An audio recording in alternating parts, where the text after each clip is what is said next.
Hello and welcome to another fun-filled edition of Adam's Music Box, where today we celebrate the birthday and life of the late great Anucio Paolo Mantovani, known to everyone near and far as Mantovani. Now, for people under a certain age or people who don't necessarily spend their lives in record shops, that was genuine. That wasn't a punchline. You might not be as familiar with the name Mantovani as others, but he was an absolute million-selling record superstar in the 50s into the 60s. And he did this in the genre that at the time was known as easy listening. And we've done a few videos on this channel about that genre. Again, pardon me, I need a cough button here, like the old radio show. Um, we talked about Jackie Gleason, the great actor and writer who also became a producer and sometimes arranger of some jazz-inspired easy listening music that was very brass and trumpet heavy, but also with a very lush string sound. We talked about Mitch Miller and his choral protege, Ray Conniff, and what he did with the easy listening sort of thick layered vocal sound. And when it came to the strings, when it came to the easy listening pop music string sound of the 50s and 60s, Mantovani was the undisputed champion of the world. Now, Mantovani's background was that of a serious classical musician. He even studied under the ferocious pardon me, under the ferocious Italian conductor Arturo Toscanini. But he drifted into the world of easy listening, and when he formed a partnership with Ronnie Binge, his arranger, it was really a match made in heaven. Binge was very unique in that he created one of the most lush and legato and full string sounds ever. It was something that borrowed some techniques from the 19th and early 20th century world of classical music. The use of lush legato, which you would have heard in places like the Philadelphia Orchestra under Stokowski in the early 20th century.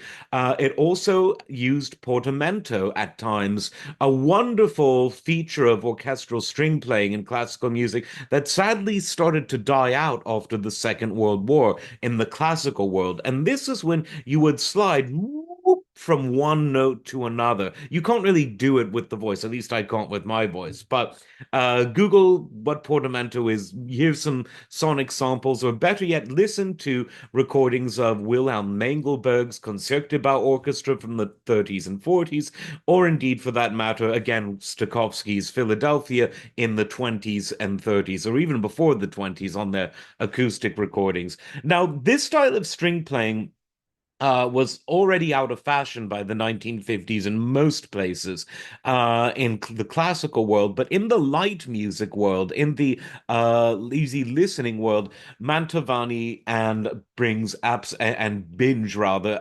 absolutely incorporated that into this sound that also featured very heavy vibrato, which was also a unique combination. Traditionally, in the early 20th century, vibrato was tasteful and not too heavy, not too light in most orchestras, where portamento tended to be quite prominent. This changed by the 1950s in the classical world, where the portamento, as I said, went away, and the vibrato tended to almost replace it as a way of creating lush expressiveness in the strings. The people who say that vibrato never existed until sort of the 1920s, 30s, 40s, they're just lying. We know that they lie about everything. They're liars, as some might say. So what I just told you there is the truth. Now, what makes Mantovani's orchestra unique in this is that they retain much of the portamento of the early 20th century and had sort of the hyper vibrato that was far, far stronger than anything that you'd hear in serious classical music. And this all combined and congealed to create a really interesting string sound. They called it cascading strings, and I actually think that that's a rather good name for it. The records that he sold were huge. People don't remember it because the younger generations tended to think that he was a bit corny. Charmaine was a very, very popular single that he had.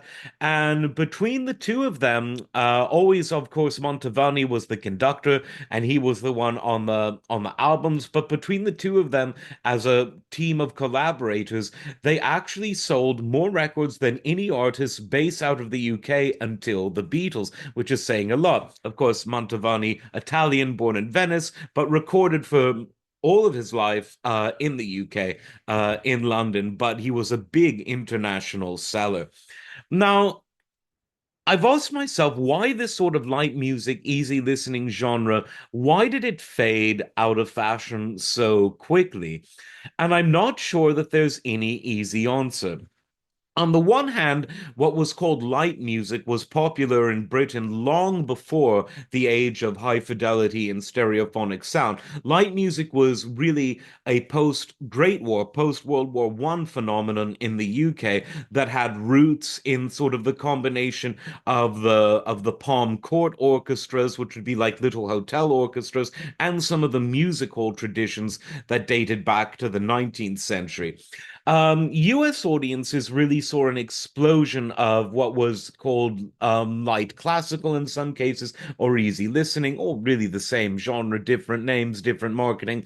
In the US, this really exploded beginning in the 1950s, and many used it as an opportunity to showcase the wide world of high fidelity stereo systems that were all over the US shelves by the 1950s. You borrow a bit of magnetophone from Germany, you take a bit of best economy in the history of the world, mix it up with a consumer society that was ready, willing, and able to use the Bretton Woods system to its fullest. And you have the wonders of companies like Altec Lansing, JBL, Marantz, and Macintosh all competing to see whose sound was the best.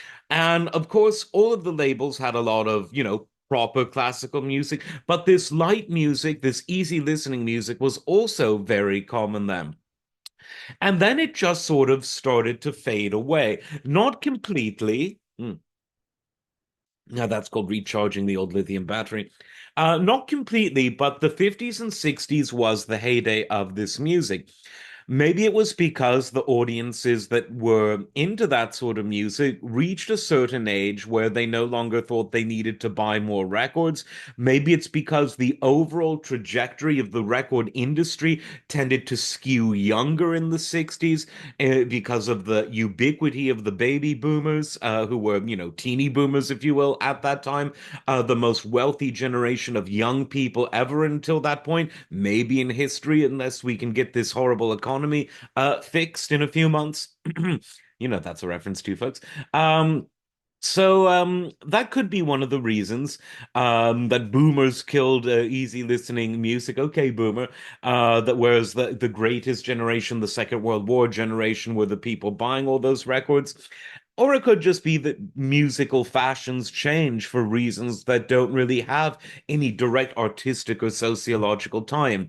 Be that as it may, Mantovani continued to record up until his death in the early 1980s, and he sold records. You could hear it everywhere. Some people would call it elevator or lift music, but Mantovani was always a cut above that because he had a genuine classical background. He was a genuine pioneer of creating a new sound, a new string sound in particular, that was instantly identifiable and very, very much copied by those who wanted in on this Mantovani golden selling record spree. So often imitated, but not that easily duplicated because there was only one real one. And that was Mantovani. Whether you love him, whether you hate him, whether you think he's a bit corny, or whether you think that he represented a very interesting time in music, he was unique. Like, subscribe, and we'll see you next time. Take care.